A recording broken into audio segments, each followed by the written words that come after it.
everybody, I'm Ryan from Woke to Crypto. Today we're going to talk about Cardano, Cody, Chainlink, the ban in China, $70,000 gas fee on Ethereum, and Bitcoin on Twitter. Alright, let's dive in. It just wouldn't be cryptocurrency without a little bit of FUD. So China declares all cryptocurrency transactions are illegal. Sounds like a ban. I thought China already banned crypto. Am I wrong? I must be wrong. Like, you can't ban something that's already banned, can you? Let's take a look at this. Anyways, so crypto has recovered from China's FUD over a dozen times over the last 12 years.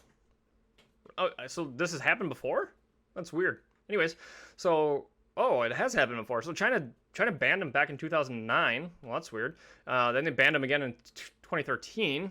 And plagued by threats by another ban in 2014. These bans don't seem to be holding very well. Banned in 2016. We got in 2017. 2018. Oh, geez. Some more FUD back in 2019. We have more problems with China in 2020. And of course, we have present day FUD. We have the mining ban back in May. And now we have all transactions are illegal. It's not illegal to own it currently, but anyways, so I guess by this article's count, we have a total of 18 incidents that count for FUD. What this is telling me is China has turned into the boy that cries wolf. Nobody's listening to anybody anymore. Nobody cares. Those previous incidents would have wrecked the market. They have. They caused a lot of turmoil, a lot of uncertainty. And what I noticed with yesterday's announcement is nobody noticed, nobody cares, right? It was a little bit of stumble. We had a small little drop, and everybody just picked themselves right back up and just kept going on their way. Turns out, we've heard this story before, and everybody's tired of hearing it. Everybody's just moving on. No one cares, China. You know what? It turns out we figured out, don't need you. And I mean that. We don't need you, China. I know you have a huge population. But let's take a look at why I mean that also. So look at China bans Facebook, creates Weibo. China bans YouTube, creates Youko. China bans Google, creates Baidu. China bans WhatsApp, creates WeChat. China bans Bitcoin, creates UN. That's what this is all about, right? So they have this totalitarian dictatorship, right? That's the whole problem. They want to control everything. We know that. That's why they have all these bans here, right? Because they couldn't control these things. They can control the message. They can control the money. That's what this is about. And so they want to have their own cryptocurrency, and that's all other cryptocurrencies. That's not what that's about, right? It's for everybody else. It's decentralized. So they're going to ban it. I'm sure they will make it all cryptocurrency illegal in the country. But my point here is, look at it. They banned all these other companies, Facebook, YouTube, Google, WhatsApp, and they've all survived. They've done just fine without China. I realize China is one of the biggest population in the world, and yeah, it'd be nice for crypto right now adoption to have them. But if they ban them, crypto will live on. It'll be okay. And you can see that based off of yesterday too, that people have just stopped listening. The 2021 Cardano Summit is going on, and partnerships and announcements are starting to come out. One of the first things that we hear about is Cardano partners with Chainlink to integrate advanced smart contracts.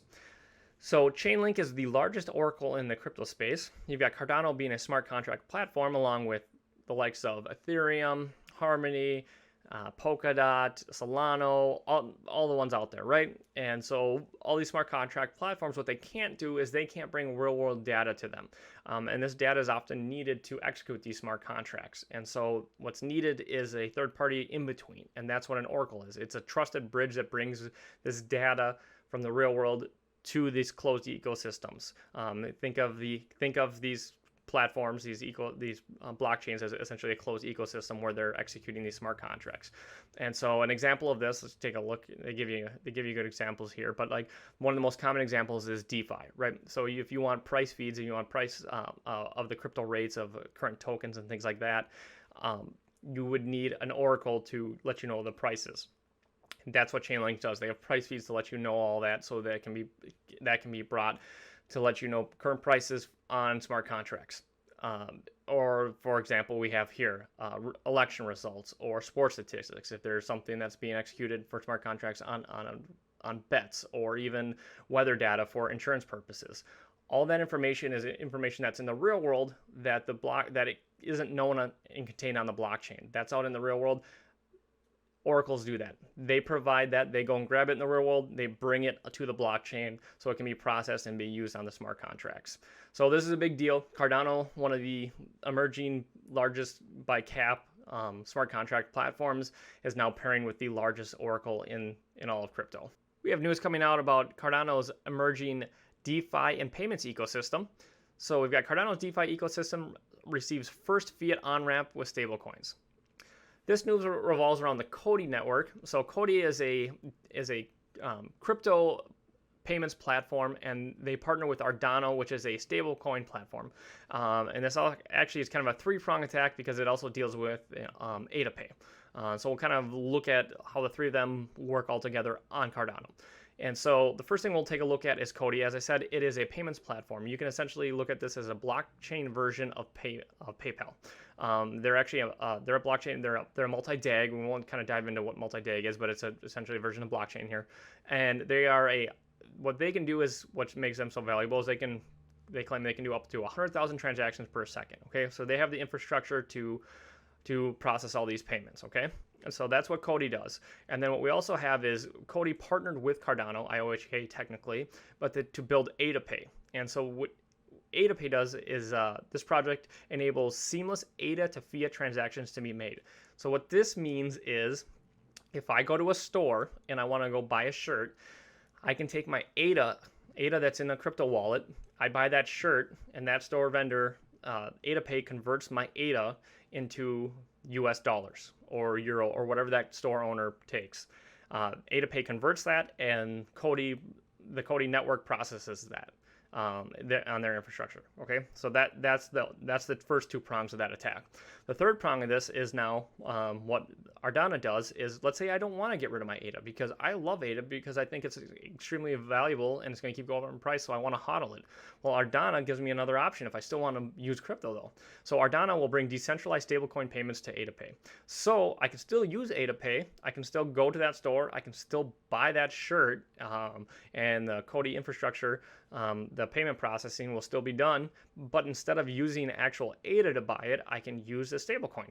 So all this is being brought to and being done now on the Cardano network. So you're having actual crypto use cases here being done in the real world, or being brought so we can use it in the real world of buying products and using crypto. We've all heard of high gas fees on Ethereum, but this story really puts things in perspective. Someone paid $70,000 in Ethereum gas fees, and here's what they bought. So Time Magazine is selling NFTs of their covers, the Time Magazine covers. And with these releases, apparently there was some demand. And so as we know, part of the problem with Ethereum is as there's higher demand and higher usage on the Ethereum network, that's when the gas fees go up. I don't know if this was someone who didn't notice or just didn't care, but they ended up paying $70,000 at the time. $70,000. You can see right here. Actually, I went to Etherscan. We'll take a closer look at it right here. They paid. Take a look right here. Success. This is on Etherscan. You can go look at it. It is verifiable. Success. They bought these 10 NFTs, these Time Magazine NFTs, and it's on this particular one right here. This is the current day value. This was as of 2 days ago, but they paid 22 Ethereum, 22.5 Ethereum for this cover, this NFT Time Magazine cover. That is insane. That's what was valued at $3,000 for an NFT. You pay $70,000 in transaction fees, essentially. I thought Ticketmaster used to rip me off when I'd buy a $60 concert ticket and they'd charge me $20 or $30 in fees after the fact. $3,000 with a $70,000 transaction fee. What was this person thinking? Or were they not? Did they not know? That's the other thing I want to know is, like, were they not paying attention and they just kept clicking yes, yes, yes because they just thought it wouldn't matter? And did they come to the realization later that their wallet is empty? Or are they just so rich they don't care? I want to know. We'll probably never know, but that is nuts. Twitter is integrating Bitcoin, and they are also looking to verify NFTs. So the other day, Twitter announced that they are going to introduce what they're calling Bitcoin tipping. This is where one Twitter user can send Bitcoin to another. They can do this by using Square's Cash App or GoFundMe. All they need is on the Bitcoin address of another Twitter user, which they can post in their profile, and they use either one of those apps, or they can also use the Strike app, which utilizes Bitcoin's payment network on the Lightning Network, the layer 2 solution to Bitcoin. And so they can use what they're calling Bitcoin Tipping, which is just a way of sending Bitcoin from one Twitter user to another. The interesting thing about this is it's almost like a form of remittance too. With how big Twitter's application is, I can't help but wonder: is it almost a way for Twitter users around the world to use it, kind of like Western Union almost also, or is it just gonna be for people to tip their favorite celebrities? Or it's going to be interesting to see all the use cases or how exactly this does get used. So just some food for thought there. The other thing they announced is they're looking at to verify NFTs. So people are using NFTs as of recently for a while now as their avatars. And so we all see in our avatars, whether we have NFT or a JPEG or something like that, people can just copy and paste it and do whatever they want and copy them, stuff like that. But Twitter has, of course, their check marks to let you know if someone's verified or if that's just that person. Then you know someone's can't copy or be an imposter there. And so they're looking a way to do that same thing for NFTs. That's the whole point of NFT, is it's supposed to be verified that that's the only one, or maybe one of 100 or whatever it might be. And so they are looking to explore NFTs for authentication. Be interesting to see how they do that, whether they come up with their own system or they use something like Veracity. Veracity being a crypto that has a patent on what they call proof of view, which is a patent that actually can authenticate NFTs. So it'll be interesting if they did go that way. It'd be I assume we'd see quite a price movement on Veracity, or if Twitter comes up with their own way. Just another thing to kind of think about and look out for. Well, that's gonna do it for this video. Thanks for watching. If you enjoyed it, please hit that like button and smash subscribe. Till next time, bye!